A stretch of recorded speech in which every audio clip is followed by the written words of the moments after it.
வணக்கம். முத்துக்குமார். நம்ம தமிழ்ஷாட் சேனலை சப்ஸ்கிரைப் பண்ணுற அனைவருக்கும் என்னுடைய மனமார்ந்த நன்றி. எல்லோரும் டிஸ்க்ளைமர் அண்டர்ஸ்டாண்ட் பண்ணிக்கோங்க. நம்ம சேனலில் கொடுக்குற அனைத்து தகவலும் ஒன்லி ஃபார் எஜுகேஷனல் பர்பஸ் மட்டும்தான். இதில் எதுவுமே ரெக்கமெண்டேஷன்ஸ் கிடையாது. சரி, இப்போ கடந்த வாரங்களில் ஒரு வாரம் நம்ம அப்டேட்ஸ் பார்க்கல. ஒரு 1 வீக் அப்டேட்ஸ் பார்க்கல. 1 வீக்கில் முதல்ல நமக்கு பட்ஜெட்டில் மிகப்பெரிய ஒரு டவுன் கிடச்சிது. பட்ஜெட் அன்றைக்கி ஒரு பெரிய மார்க்கெட் கிராஷ் ஆகிற அளவுக்கான ஒரு சுச்சுவேஷனை கொண்டு கொடுத்துருந்தாங்க. அதை ஃபுல்லாகவே இன்றைக்கி மார்க்கெட் ரெக்கவர் பண்ண ஆரம்பிச்சிருச்சு. ஓகே, இந்த ரீசன் மேஜர் ரீசன் ட்ரம்ப்புடைய டேரிஃப் 18% நமக்கு கம்ப்ளீட் பண்ணியிருக்காங்க. அந்த யூஎஸ் போட்டிருக்கிற டேரிஃப்லேயே லோயஸ்ட் கண்ட்ரியாக இந்தியா இருக்குது. ஓகே, 18%ன்றது இருக்கிறதுலே கொஞ்சம் லோயஸ்ட் கண்ட்ரியாக இருக்கிறனால நமக்கு பூஸ்டப் ஆகி இது வரைக்குமே இன்றைக்கி மார்க்கெட் பார்த்திங்கன்னா 750 பாயிண்ட்ஸ் அப்ராக்சிமேட்டாக ஏற்றம் கொடுத்துருக்கு இப்போ வரைக்குமே. ஸோ இது இல்லாமல் இன்றைக்கி பார்த்திங்கன்னா கோல்டு, சில்வர் எல்லாமே ஏற ஆரம்பிச்சிருக்கு. இதில் கடந்த அந்த ஒரு வாரம் நான் கொஞ்சம் வீடியோ போட முடியல. அப்போ எனக்கு வந்திருக்கிற மெயிலில் பார்த்திங்கன்னா கோல்டு வாங்கலாமா, சில்வர் வாங்கலாமா, அவர் கோல்டு வாங்க சொல்லியிருக்காரு, இவர் சில்வர் வாங்க சொல்லியிருக்காரு, இதெல்லாம் உண்மையா, இன்னும் கோல்டு இறங்குன்னு சொல்கிறாங்களே, ஏகப்பட்ட கொஸ்டினுங்க. அவங்களோட சுச்சுவேஷனுக்கு தகுந்த மாதிரி கொஸ்டின்ஸ் கேட்டுக்கிட்டு இருக்கிறாங்க. அதாவது கோல்டு வச்சுருக்கிறவங்க விற்கலாமா வேணாமா, கோல்டை விற்றவங்க திருப்பி வாங்கலாமா வேணாமா, ஓகே, இல்லை ஃப்ரெஷ்ஷாக இன்வெஸ்ட்மெண்ட் பண்ணுறவங்க இப்போ ஏறிடுச்சு, இப்போ போய் நான் இன்வெஸ்ட்மெண்ட் பண்ணலாமா வேணாமா, இந்த மாதிரி. ஆக்சுவலாக கோல்டு சில்வருக்கு நமக்கு ஒரு அனலிஸ்ட் தேவை இல்லைங்க. அதை வாங்கணும்னு சொல்கிறதுக்கு அது இது வரைக்கும் ஹிஸ்ட்ரி டேட்டாலாம் நமக்கு ஓரளவுக்கு ரிட்டர்ன்ஸ் கொடுத்துருக்கு. ரொம்ப மோசமான நிலைமையில் இது வரைக்கும் போனதில்லை. நம்மளுடைய கல்ச்சரில் இருக்கிற விஷயம் கோல்டு அண்டு சில்வர். ஓகேவா, உங்கள் அப்பா அம்மா, உங்கள் தாத்தா பாட்டி காலத்துலேருந்தே லேண்டு, கோல்டு இதெல்லாம் பெரிய அனலிஸ்ட் கேட்டாலாம் யாரும் இன்வெஸ்ட்மெண்ட் பண்ண மாட்டாங்க. பசங்க கொஞ்சம் பெரிய பசங்களாக வராங்கன்னா உடனே தங்கம் வாங்கி வச்சுருவாங்க. இல்லை ஒரு கல்யாணமாக தங்கம் வாங்கி கொடுப்பாங்க, கோல்டு வாங்கி கொடுப்பாங்க. ஏதாவது ஒரு ஃபங்க்ஷன்னா கோல்டு வாங்கி கொடுப்பாங்க. ஸோ நம்ம கல்ச்சரில் இருக்கிற ஒரு விஷயம் அது நம்ம இன்வெஸ்ட்மெண்ட், நம்ம கல்ச்சரே அப்படி தான். நம்ம இன்வெஸ்ட்மெண்ட்ஸு, அதுக்கப்புறம் அந்த ஃபெஸ்டிவல் டைமு, இது எல்லாமே ஒரு ப்ராப்பராக நம்ம ஃபாலோ பண்ணிட்டு வரோம். ஓகேவா, நீங்கள் அதை நம்மளோட கல்ச்சரில் நம்ம தாத்தா பாட்டி, நம்மளோட அப்பா அம்மா என்ன சொன்னாங்களோ அதை ஃபாலோ பண்ணிங்கனாலே போதும். இதுக்காக ஒரு அனலிஸ்ட்டுக்கிட்ட போகணுன்ற அவசியம் கிடையாது. ஓகேவா, ஏன்னா நிறைய பேர் தங்கம் நான் சொன்னேன் ஏறிடுச்சுன்னு சொல்லுவாங்க. அது தங்கம் இது வரைக்கும் 50 வருஷமாக ஏறிட்டு தான் இருக்குது. இறங்குனா என்ன, ஒரு 30% ஏறிச்சுன்னா 10% இறங்கும், அவ்வளோதான். ஓகே, சில்வர் மட்டும்தான் இந்த தடவை ரொம்ப வேகமான ஒரு ஏற்றத்தை கொடுத்துருக்கு.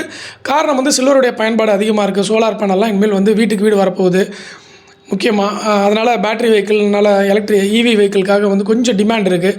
அந்த டிமாண்டை மட்டும் இவ்வளோ பெருசு ஏற்றலைங்க. மானிட்டரி ரீசெட்டுன்னு சொல்லுவாங்க. மானிட்டரி ரீசெட்டுனா ஒரு 10 வருஷத்துக்கு ஒரு தடவை அந்த மானிட்டரி ரீசெட்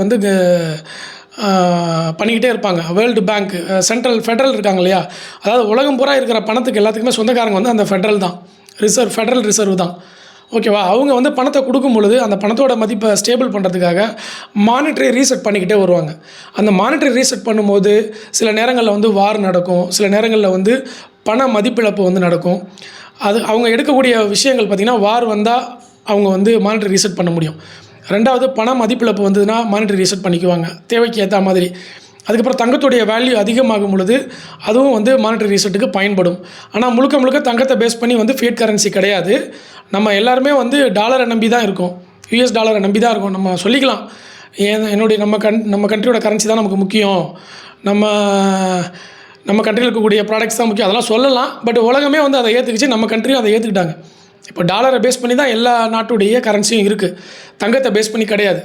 ஓகே, தங்கத்தோடைய வேல்யூ அதுக்கு யூஸ்ஃபுல்லாக இருக்குமே தவிர அதை ஸ்டேபிள் பண்ணுறதுக்கு தான் தங்கம் பயன்படுதே தவிர முழுக்க தங்கத்துக்கு பேக்கப்பாக, நம்ம மணிக்கு பேக்கப்பாக தங்கம் கிடையாது, டாலர் தான் இருக்குதுன்றதை நம்ம அண்டர்ஸ்டாண்ட் பண்ணிக்கணும். அப்படி தான் இருக்குது. சரியா? ஸோ இப்போ இந்த சுச்சுவேஷனில் நமக்கு இன்றைக்கி பார்த்திங்கன்னா, நேற்றுக்கு பட்ஜெட்டில் பெருசாக பாசிட்டிவாக எதுவுமே வரல.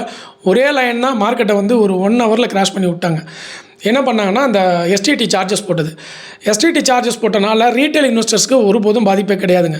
ஃபியூச்சர்ஸ் அண்ட் ஆப்ஷன்ஸ் ட்ரேட் பண்ணுறவங்களுக்கு மட்டும்தான் அது கொஞ்சம் பாதிப்பே தவிர, மற்றபடி நம்மள மாதிரி ரீட்டைல் ட்ரேடர்ஸ்க்கெலாம் ஒன்றும் நம்ம ஈக்விட்டியில் பை பண்ணலாம், ஈக்விட்டியில் செல் பண்ணிக்கலாம். ஓகே, ரெண்டாவது நம்ம ஆப்ஷன்ஸே போனாலும் ரொம்ப பெரிய அளவில் போக மாட்டோம், அதனால் நமக்கு ஒன்றும் பெரிய பாதிப்பு இல்லை. ரொம்ப அக்ரெசிவாக ட்ரேட் பண்ணுறவங்களுக்கு மட்டும் அந்த எஸ்டிடி பெருசாக போகும். முக்கியமாக ஆப்ஷன் செல்லர்ஸ்லாம் கொஞ்சம் கஷ்டப்படுவாங்க. இனிமேல் இவ்வளோ எஸ்டிடி போட்டால் என்ன பண்ணுவாங்கப்பா, அது கொஞ்சம் கஷ்டமாக தான் இருக்குது. அது நேற்றுக்கு நெகட்டிவாக மார்க்கெட்டில் நம்ம ஸ்டாக் மார்க்கெட் ப்ரொஜெக்ஷன் வந்துச்சு. மற்றபடி எக்கனாமிக்கல் டவுன் ஆகிற மாதிரியான எந்த ஒரு அனௌன்ஸ்மெண்ட்டுமே அங்கே இல்லை. எல்லாம் ஆவரேஜான ஒரு பட்ஜெட்டாக தான் இருந்தது. ரொம்ப மோசமாக தெரியல என்னை பார்த்த வரைக்கும். ஸ்டாக் மார்க்கெட்டுக்கு நமக்கு ஒன்றும் ஹெல்ப்ஃபுல்லாக இல்லை, நமக்கு நெகட்டிவில் போயிடுச்சு. நமக்கு ஸ்டாக் மார்க்கெட்டை பொறுத்தவரை அந்த பட்ஜெட்டு பெட்டராக இல்லை. மற்றபடி ஜென்ரலாக பார்க்கும்போது ஆவரேஜுக்கு கொஞ்சம் மேலே சொல்லலாம், அவ்வளோதான். எதுவும் பெருசாக வேறு எதுவும் பாதிப்பு இல்லாத அளவுக்கு பண்ணி விட்ருக்காங்க. இப்போது இதில் இன்றைக்கி வந்திருக்கிற நியூஸ் பார்த்திங்கன்னா பட்ஜெட்டால் நமக்கு மார்க்கெட் இறங்குனது ஒரு பக்கம். இப்போ இன்றைக்கி வந்து யூஎஸ் டாரிஃப் ஜெய்சங்கர் வந்து அங்கே போய் அந்த சைன் பண்ணதுக்கப்புறம் இன்றைக்கி மார்க்கெட் பார்த்திங்கன்னா 700 பாயிண்ட்ஸ் ஏறினது. கோல்டு வந்து ரெக்கவர் ஆகிருக்கு, சில்வர் ரெக்கவர் ஆகிருக்கு. இப்போது கோல்டு சில்வரில் வந்து பயந்துட்டு இருந்தவங்களாம் திருப்பி ஒரு என்ட்ரி கொடுக்க ஆரம்பிச்சிட்டாங்க. ரெண்டாவது கோல்டு வாங்காமல் இருந்தவங்களுக்குலாம் இது ஒரு நல்ல ஒரு பாயிண்ட்டாக போயிடுச்சு. ஓகே. ஸோ இது இல்லாமல் விஜய் கேடியாவுடைய அனௌன்ஸ்மெண்ட் ஒன்று வந்திருக்கு. அதை வந்து நான் டெலிகிராமில் கொடுத்துருக்கிறேன். நம்ம டெலிகிராமோட லிங்க் வந்து டிஸ்கிரிப்ஷனில் கொடுத்துருக்கேன். அதே மாதிரி டிமேட் அக்கௌண்ட் ஓப்பன் பண்ணாதவங்களுக்கும் வந்து என்னோடய ரெஃபரல் லிங்க் டிஸ்கிரிப்ஷனில் கொடுத்துருக்கேன். விருப்பம் இருக்கிறவங்க வந்து அதை பயன்படுத்திக்கங்க, சப்போர்ட் பண்ணுங்கள். ஓகேவா? அக்கௌண்ட் ஓப்பன் பண்ணி சப்போர்ட் பண்ணலாம். அவர் என்ன சொல்லியிருக்காருன்னு பாருங்களேன். இப்போ 2026 இருந்த மாதிரி ஒரு பர்ஃபார்மன்ஸ் வரதுக்கான வாய்ப்பு வந்து இருக்குது அப்படின்னு சொல்லி கொடுத்துருக்குறாங்க. ஸோ நம்ம டெலிகிராமில் போனீங்கன்னா எல்லாமே நான் போட்டிருக்கேன். லோயஸ்ட் டாரிஃப் வந்து இந்தியா தான் 18% இருக்குது. அப்புறம் வந்து புல் மார்க்கெட் வந்து கொஞ்சம் இன்னும் ஸ்டார்ட் ஆகலை. இன்னும் அதாவது என்ன சொல்கிறது, புல் மார்க்கெட் தான் எக்ஸ்பெக்டேஷன் இருக்குது. ஓகே. அதில் வந்து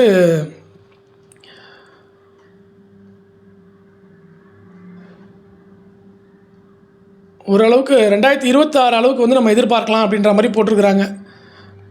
ஓகே. ஸோ இது வந்து ஒரு பாசிட்டிவான ஒரு விஷயந்தான். மதர் ஆஃப் ஆல் டீல் முடிஞ்சு இப்போ ஃபாதர் ஆஃப் ஆல் டீல் அப்படின்னு சொல்லி அவர் மென்ஷன் பண்ணியிருக்காரு விஜய் கேடியா. ஓகே. ஏன்னா மதர் ஆஃப் டீல் ஆல்ரெடி நம்ம முடிச்சிட்டோம். ஸோ எல்லாமே வந்து இந்தியாவுக்கு பாசிட்டிவாக வரனால நமக்கு வந்து இன்னும் பங்குச்சந்தை வந்து ஒரு பாசிட்டிவ் மோடில் போகிறதுக்கான ஒரு வாய்ப்பு இருக்குது. இன்னொரு 2026 கொஞ்சம் நல்ல ஒரு பிரைட்டான இயராக இருக்கும்னு நான் எக்ஸ்பெக்ட் பண்ணுறேன். ஓகே. இப்போ வெயிட் பண்ணி பார்ப்போம் என்ன நடக்குது அப்படிங்கிறத வந்து பொறுத்து இருந்து பார்ப்போம். ஒன்றா வந்து நமக்கு பாசிட்டிவ் நியூஸ் கிடச்சிக்கிட்டே வருது. அதே மாதிரி பிஎஃப்சி ஆர்இசிக்கு வந்து ஒரு அனௌன்ஸ்மெண்ட் கொடுத்துருந்தாங்க. அது நல்லா இருந்தது. அந்த அனௌன்ஸ்மெண்ட் வந்து இன்னும் ஒரு அந்த பங்குகளுக்கெல்லாம் ஒரு பாசிட்டிவான இன்ஃபர்மேஷன் கொடுத்துருந்தாங்க. அதே மாதிரி பிஎஸ்யூ செக்டார் பார்த்திங்கன்னா நேரோ ரேஞ்சில் இருக்குது இந்த வருஷம். போன வருஷம் அதாவது 2023-24 கொஞ்சம் பெட்டர் பர்ஃபார்மன்ஸ் இருந்தது. போன வருஷம் வந்து பிஎஸ்யூ சரியாக பர்ஃபார்மன்ஸ் பண்ணலை. அதனால் இந்த வருஷம் வந்து நேரோ ரேஞ்சில் எல்லாமே ஃபில்டர் ஆகிருக்கு பிஎஸ்யூ எல்லாமே. அதனால் நீங்கள் கவனிக்க வேண்டியது Navratna stocks, mini Ratna stocks, கவர்மெண்ட்டோடைய ஸ்டாக்ஸ் இருக்குல்ல பிஎஸ்யூ, அந்த செக்டாரை ஃபுல்லாக வந்து நீங்கள் வாட்ச் பண்ண வேண்டியதாக இருக்குது. அது வந்து கொஞ்சம் கவனிக்கணும். ஓகேவா? இது இல்லாமல் தங்கத்துடைய விலை, அதுக்கப்புறம் இந்த மானிட்டரி ரீசெட் பற்றின டீட்டெயிலாக திருப்பி நான் வந்து இன்னும் தெளிவான தகவல்களோடு போடுறேன். மோஸ்ட்லி இந்த வீடியோவில் சொல்லிட்டேன், நீங்கள் கவர் பண்ணியிருப்பீங்க. இன்னும் அடுத்தடுத்து வரக்கூடிய வீடியோவில் வந்து மற்ற எல்லா தகவலையும் வந்து நம்ம 1 by 1 பார்ப்போம். வேறு ஏதாவது டவுட் இருந்துச்சுன்னா கீழே வந்து கமெண்ட்டில் பதிவு பண்ணுங்கள். எனக்கு என்னென்னா திருப்பியும் ஒரு ரீசெட் கிடச்சிருக்கு இந்த வருஷம். கொஞ்சம் ஒரு 3 மாதம் வந்து மார்க்கெட் அப்படியே டவுனில் போயிட்டு இருந்தது. என்ட்ரி ஆகலாமா வேணாமா, மார்க்கெட் கிராஷ் ஆகுமா இல்லை வார் வருமா, இப்படிலாம் ஒரு பிரச்சனைக்குள்ள சிக்கிட்டு இருந்தோம் இல்லையா? அதுக்கு வந்து இப்போது இன்னிலேருந்தே ஒரு ஆரம்ப புள்ளியாக இருக்குது. மார்க்கெட் வந்து ஓகே புல்லிஷ் பாதையை தேர்ந்தெடுத்துருக்கு அப்படின்ற மாதிரி ஒரு ஆரம்ப புள்ளி மாதிரி தெரியுது. ஓகே. இது வந்து கொஞ்சம் பாசிட்டிவான ஒரு ஸ்டார்ட் அப்பாக இருக்குது 2026க்கு. நம்ம பொறுத்திருந்து பார்க்கலாம் என்ன நடக்குதுன்றதை. ஓகே. மற்றபடி உங்களுடைய ஒப்பீனியன், உங்களுடைய டவுட்ஸ் வந்து கீழே கமெண்ட்டில் பதிவு பண்ணுங்கள். நம்ம அடுத்த வீடியோவில் வந்து சந்திக்கலாம். நன்றி, வணக்கம்.